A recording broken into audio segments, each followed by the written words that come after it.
One of my favorite book and cartoon characters, Winnie the Pooh, loves honey.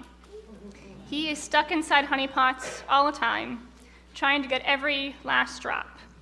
He tells us, if everything is honey, and I am what I eat, I must be made of honey, and then life is very sweet. And so according to Winnie the Pooh, our world is full of sweetness. If only it were so. He also tells us, a day without a friend is like a pot without a single drop of honey inside. A world without sweetness is a world without relationships. In these difficult times, finding joy and sweetness can be quite the task. There are so many negative things that we experienced just even in the past week that we wonder, how can there be any good? And we are sometimes too tired to find the goodness in our lives. And so how do we find the matok, the sweetness in this world? Here's one thing that I do each day. When I get ready for work, I have a cup of tea. Sometimes it's hot, and sometimes it's cold. It's usually Earl Grey tea. This is a very bitter tea, and so I add some honey. And this is my touch of sweetness for the day. Now, for a while, I stopped using honey for fear of the extra calories in the 2 drops of honey that I put in my tea. I spent a couple of months resisting this urge, but then I realized that the sweetness the honey provided and the happiness that I received was much more important than those 2 calories. And so now I make sure to add sweetness to my day every day. Now, why am I talking about honey? Perhaps this is an elementary topic and not a very serious one for the holiday. But on this day of all days, we love honey. Perhaps some of you already had honey today. It's a symbol and cultural framework of the High Holy Day season. From today to Simchat Torah, for almost an entire month, there is to be no salt on our tables, only honey, and we have honey with each meal to remind us of happiness, success, health, and hope in the new year. And so this tells us that our sweetness should not only last for this evening and for tomorrow. Instead, it should last for the entire year. Honey is not exclusive to the High Holy Days or to this holy day. It's mentioned in the Torah at least 55 times. The elements in the promised land that the Israelites look forward to is a land flowing with milk and honey. In one's first year of marriage, in Jewish tradition, it is customary for the couple to dip challah in honey each Shabbat to ensure sweetness in their relationship. When little kids start to learn Torah, we pour a little honey on the aleph bet so they associate the Torah with delight. It's also associated with manna, the sticky white substance that fell from the sky during the Israelites' journey from the Promised Land. And manna was said to be like a pastry fried in honey. Honey is a reminder of hope and possibility, and of course, sweetness. We all know it comes from bees, but the bees is what creates the most discussion between the rabbis. They wonder how something so sweet and sticky can come from something that also stings and that is so loud. These are things that are opposites, right? But there are many things in the world that are opposites, that are a bad thing that results in a good thing. We all look for that silver lining in our situations. Sometimes we have to add our own sweetness, and that's when we add our touch of honey. In the book of Judges, there is a riddle about honey that is pertinent. Samson likes a Philistine woman in Timnah, and he wants to marry her. He goes to the vineyards, and he encounters a lion roaring at him. And he's not afraid of this lion.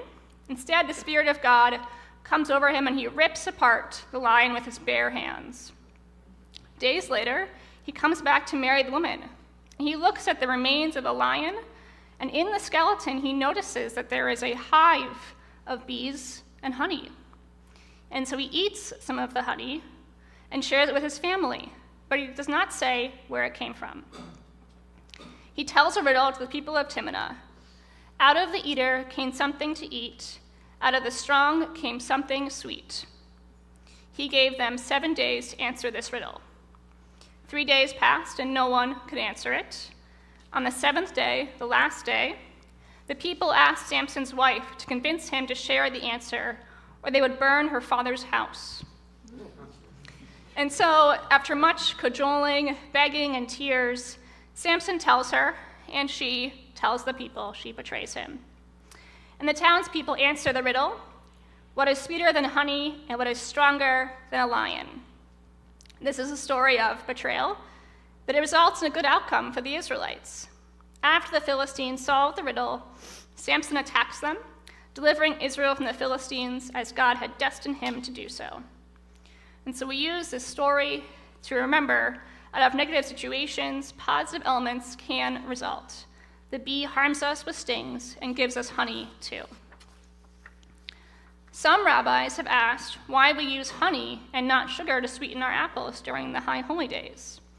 We use honey to ask that next year be fat and sweet like honey.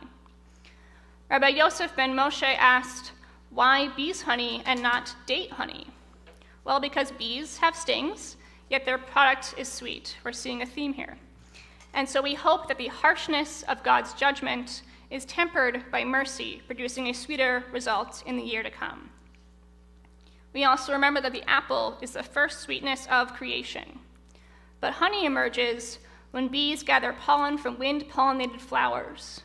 Bees introduce a unique sweetness that is a mix of aromas of various flowers that they then add to the works of the wind. They go from flower to flower, landing on cliffs and crevices, and no flower is left behind. So the bee takes something to sustain its labor, giving back by helping the flowers meet and feeding all those who delight in honey. Similarly, Midrash states, just as the bee stores everything it produces for its owner, so do we, the people of Israel, save our mitzvot for God. Bees cannot consume all the honey they gather, but they produce it as fuel for the larvae. They create too much honey, more than they need. And similarly, the Jewish people keep mitzvot for the sake of God without personal ulterior motives. We take in more than we need, forgetting to pause and enjoy the inherent sweetness in our lives and in our world. The bees' loving labor is a sign of how humans can use the year ahead to add to the eternalist creation. We have a land flowing with milk and honey to imagine, but all of that depends on the work of the eternal and the work completed by the eternalist creation, which includes bees, cows, and humans, creatures honored insofar as they take so that they may give. We need to add sweetness to the world to discover it in the world. In a world that is so chaotic and confusing, we might need to realize that the goodness, the honey, is right in front of us. It's right inside of us. We can make our world sweeter by helping each other, by being part of community, by holding another's hand, cooking a meal, and by engaging in Judaism. By practicing the commandments and observing the beliefs of Judaism, we can make our lives sweeter. The commandments and the Torah are our guide to make our lives more rich and filled with meaning. In the year ahead, I encourage you to search for the honey in your lives and find ways to make your day sweeter whenever you can. There is no doubt we all need more joy. May we find compassion in the sweetness of a new year. May the freshness of an apple awaken our belief in the connection of all humanity.